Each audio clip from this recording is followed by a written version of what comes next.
I'm afraid I have some bad news. Your son is suffering from multiple personality disorder. What? There are several distinct personalities going on in there. One is named Postman Butters. Sometimes he's a cowboy, and other times he's an Indian. So what's the best one? Today in LitePsych, we're going to talk about personalities, specifically the traits and values that you have and how they contribute to your well-being. We're going to find out, are some personalities better than others?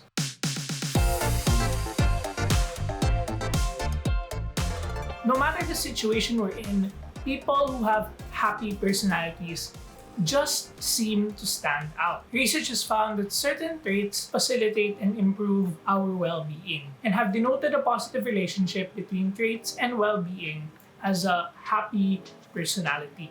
Happiness can mean many things to different people, but in the study that we're going to discuss today, they've split up happiness into two. The first being subjective well-being or hedonic happiness, and the second being eudaimonic well-being. Let's take a look at subjective or hedonic well-being first. This concept states that people tend to measure, evaluate their lives according to their own criteria. And this kind of happiness mostly focuses on pleasures and satisfaction. Because each of us find different things important, people then place more or less weight on determinants depending on their preferences. So for example, I would consider my life to be more pleasurable if I am fitter.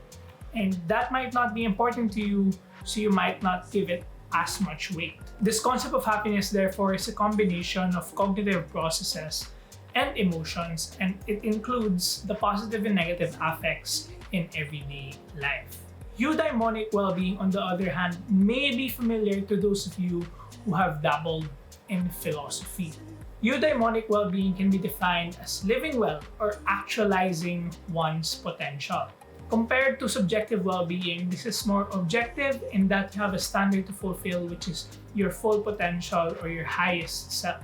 This form of happiness is associated with self-discovery, sense of purpose, meaning in life, intensement of involvement in activities, and investment of significant effort. When understanding personality, one of the most common references that we have is the Big Five test, which comprises of openness, conscientiousness, extroversion, agreeableness, and neuroticism. These five broad categories of personality are good predictors of well-being. Research suggests that personality traits can affect one's choices, preferences, and can predict behavior. For example, people with very high extroversion and very low in neuroticism are more likely to be surrounded by social or pleasure-related behaviors. Because of this, it makes it easier for them to engage in social situations, create social relationships, and this ultimately affects their well-being. Some of our traits directly affect our emotional functioning and therefore may impact our affective states. Some may determine how easy it is for you to reach your goal, say if you're more conscientious, and others facilitate seeking new activities and experiences. Nevertheless, it's important to remember that our personality is not just about our traits, but it also includes our values. According to Schwartz's theory of basic values, values are defined as trans-situational goals varying in importance that serve as guiding principles in the life of a person or group. Our values guide our behavior and serve as the standard of what's good and what's bad, what's worth doing, and what you should be avoiding. In Shalom Schwartz's research on values assessment, he came up with 10 broad personal values that are arranged in a circle. These are self-direction, stimulation, hedonism, achievement, power, security, conformity, tradition, benevolence, and universalism. These values are then grouped into 4 dimensions, which are openness to change, self-enhancement, conservation, and self-transcendence. Values are categorized together if they express similar core motivations, and so in the model, these values are placed next to each other. On the other hand, values that lie on the opposite ends of the circle contradict one another. Let's zoom into the 4 dimensions very briefly. People who find value in openness to change find it to be important to be self-directed in thought and in action. They also seek out pleasure and stimulation in their lives. Those who value self-enhancement tend to strive for achievement and power over people and resources. Those who find conservation important value humility, security, and tradition, and they tend to follow rules and conform to other people. Finally, people who value self-transcendence are more tolerant, care for nature and society, and act with benevolence towards other people. With this, studies have found that some values are healthier than others. For example, those who value openness to change may experience higher levels of well-being because the value of self-direction expresses growth orientation. These people find ways to develop and grow themselves. This then pushes people to engage in activities that develop self-actualization,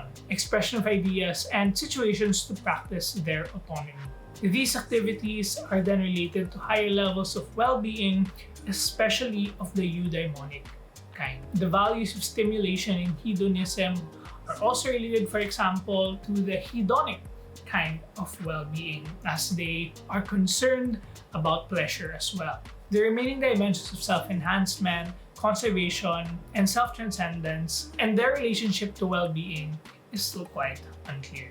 So how do personality traits and values mix together, and how do they affect our well-being? Traits are about the things we like and how we usually behave, whereas our values reflect our goals and what we might find important.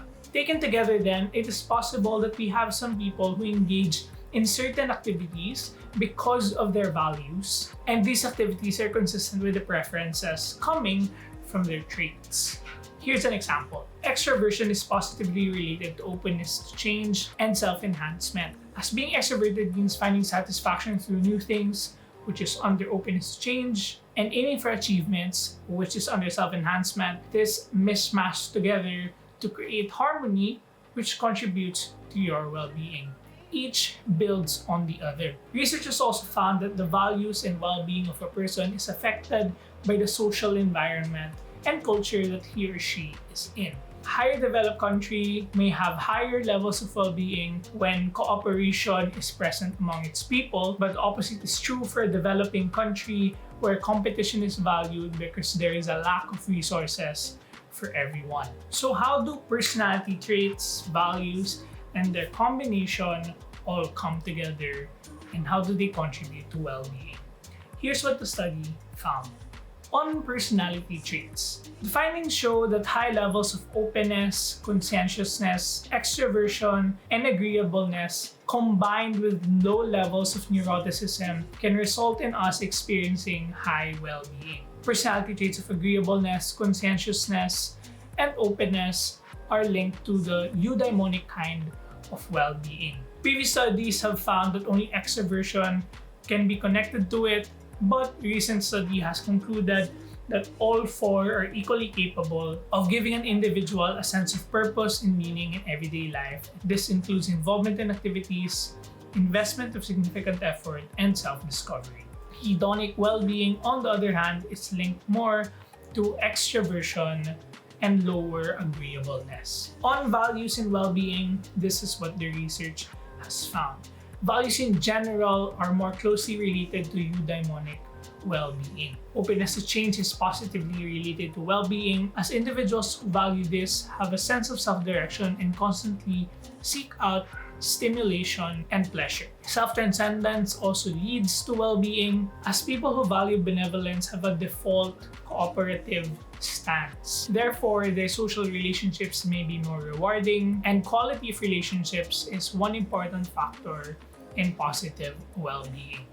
Conservation can also be considered to bring greater well-being, especially when we take into consideration the person-environment fit. For example, in Poland, where this study was conducted, being conservative is valued and applauded by society. As a society, they reward those who practice humility and conformity, engage in cultural traditions, and those who value security.